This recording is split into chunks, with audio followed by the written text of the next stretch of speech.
set up a cell for Sokolov in the old kennel. Shackles and everything. It'll be a shock, him waking up in the straw and old dog poop.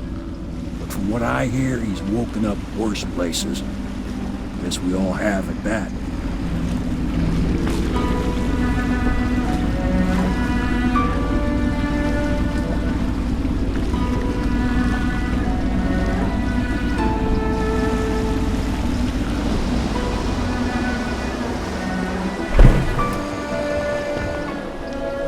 Well done, Corvo. Well done.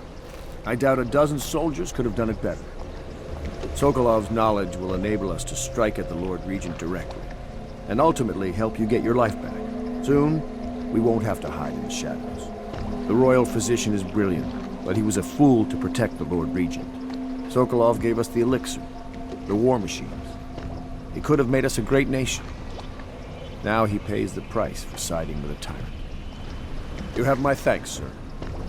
If you wish to get some sleep, now is a good time.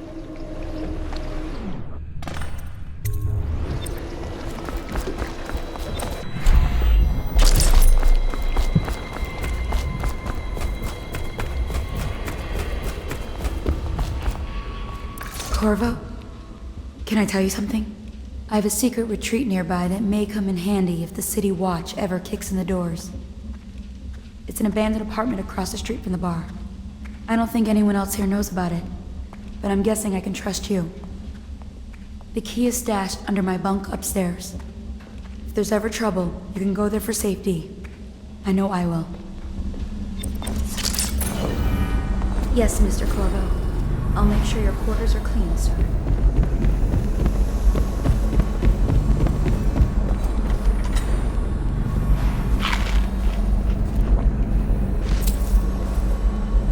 Lord Pendleton Memoirs, Chapter 41, in which I bed two of the Boyle women and only missed the third by virtue of some inclement weather. It was the month of rain, and to counter the gloom, the Boyle ladies hosted 3 nights of merriment by invitation only. Lydia was most fetching in lavender pants and a tunic of yellow silk. She was pleased with me from the moment I walked in the door, with my manservant bringing not 1 but 2 cases of effervescent wine from the south. In fact, I had come laden with gifts, such that all 3 Boyle women soon took notice, and they set out to make me more than welcome. We uncorked the wine right away, and as night fell, we... Wallace! Found these interruptions.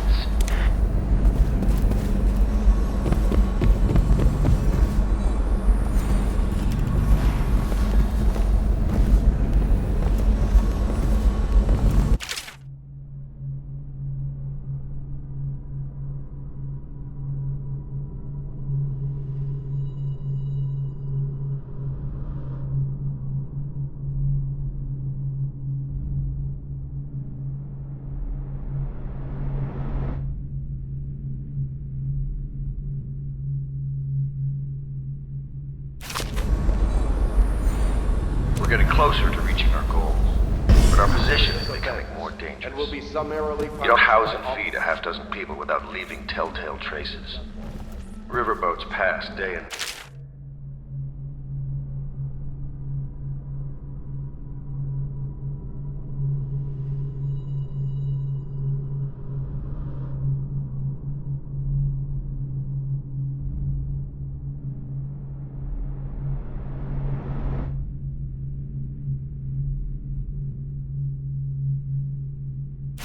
and the looters are going to start gathering once they're sure the plague has burned the place out.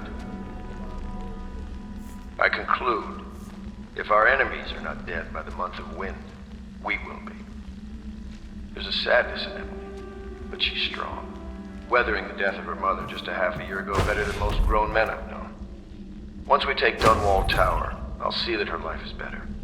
I've always thought that I'd command the Navy in her name, but sometimes I wonder if I shouldn't just take the title Lord Regent and do it properly.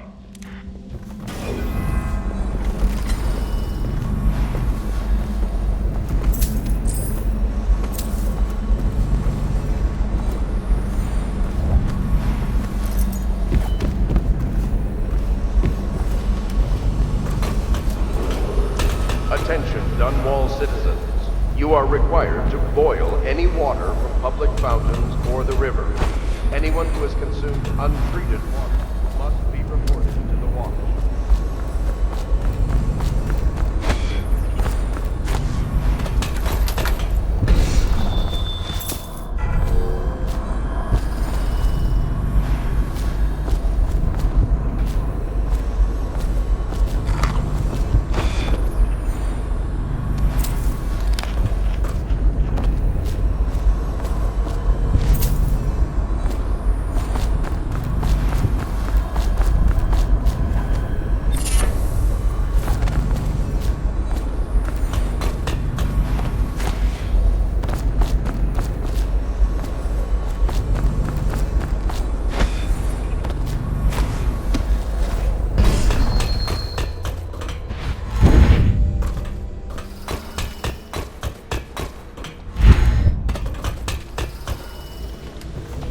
Please be as quiet as you can. It took forever for Emily to fall asleep.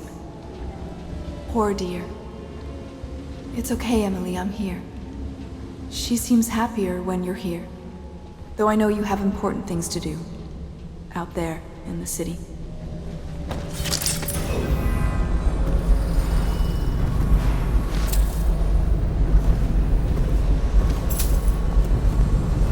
There's hardly a need to work on table etiquette. She knows it all, even if she chooses not to employ it.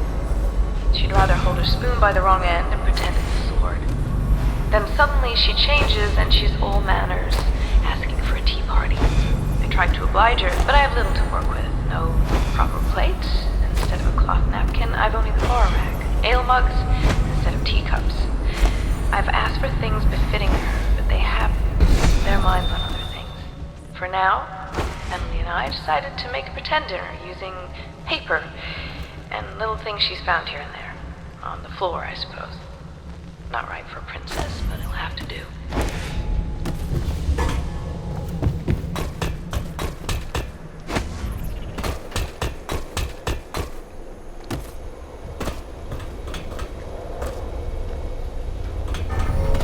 Logic is flawed, anyone can see that. And not an original idea to be heard. His notes are a mess if he even keeps them. How he got this far is anyone's guess. He says what they want to hear. Friend of the rich, that's his method. Sokolov's true genius is pampering the aristocracy. Fools.